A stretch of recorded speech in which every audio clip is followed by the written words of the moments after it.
Back now with our politics buzzboard. At the top, the man once called America's mayor. Rudy Giuliani exploding the internet by saying he doesn't believe President Obama loves America. Doubling down on some fiery speeches. That's a man who fights for his people, unlike our president. And taking on those who call his attack racist. I thought that was a joke, he told the New York Times, since Obama was brought up by a white mother. Frontrunner Jeb Bush used his first major foreign policy speech. Let's call it liberty diplomacy. To declare his independence.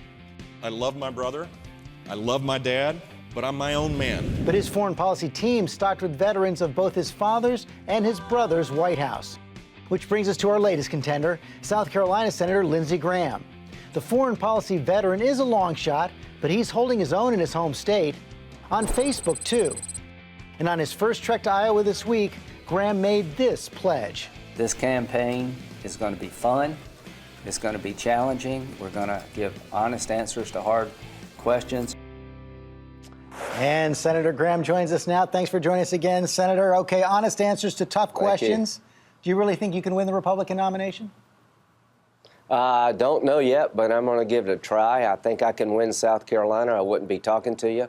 First step into Iowa was very positive. The way a guy like me would win is to offer a form of conservatism that would be able to grow the party and be ready to be commander-in-chief on day one. The one thing I can tell anybody in Iowa, New Hampshire, throughout the country, if I got to be president of the United States, I think I could create a pathway forward to straighten out the mess we're in, and we'll see where that goes. How about Rudy Giuliani? Was he right to question the president's love of America? Well, I love Rudy, but I don't want to go there.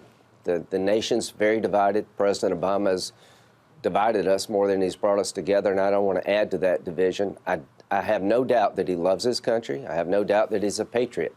But his primary job as President of the United States is to defend this country, and he's failing miserably. And you've said that one of your goals in this campaign is to reset the table in foreign policy. Did Jeb Bush do that in his foreign policy speech this week? Was anything missing? I think he gave a speech consistent with sort of the traditional view of the Republican Party. The one thing we're going to have to embrace as Republicans is not just enough to criticize President Obama. What would we do differently? You know, ISIL is a direct result of bad policy choices, not leaving troops behind in Iraq, not dealing with Syria 3 years ago through a no-fly zone.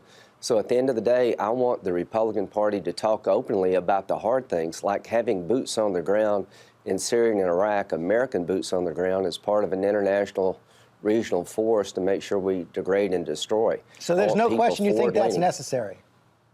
There's no doubt in my mind militarily that we cannot succeed in our endeavors to degrade and destroy ISIL without having an American component. The regional forces in the Mideast do not have the capacity, in my view, to do the job without some American help. Forward air controllers, intelligence gathering, special forces, embedded trainers, probably at the battalion level. 3,000 troops in Iraq is too many to have to be hostages, and I think too few to get the job done. Also, a question of what to do here in the homeland. You just heard Secretary Johnson say he was frustrated by the House and the Senate on this issue of funding for the Department of Homeland Security. Is this going to get resolved? Yes, it will. I agree with the Texas judge who said that the executive orders were illegal.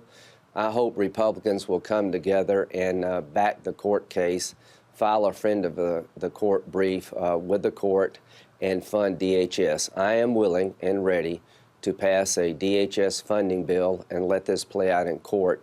The worst possible outcome for this nation is to defund the Department of Homeland Security, given the multiple threats we face to our homeland, and I will not be part of that. Okay, you won't be, but can you get it through the House? Time will tell. I hope my House colleagues will understand that our best bet is to challenge this in court, that if we don't fund the Department of Homeland Security, we'll get blamed as a party.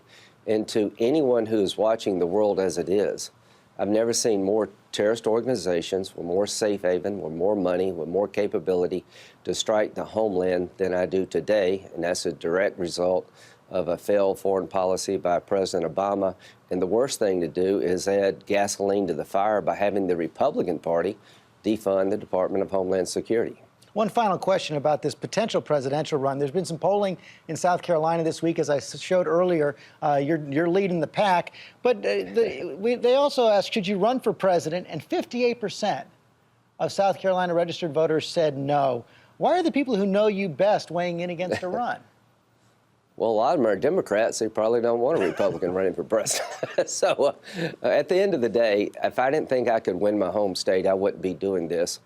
But I'm trying to run a campaign, if I decide to run, that will focus on securing this nation. The PAC is called Security Through Strength. We've got to have a forward-leaning presence. We've got to have lines of defenses over there so the war doesn't come here. And when it comes to our $18 trillion national debt, somebody has got to get Republicans and Democrats in a room and do what Ronald Reagan and Tip O'Neill did to do with our entitlement problems, fix immigration rather than yell about it. I think I've got a record that shows I'm willing to work with Democrats.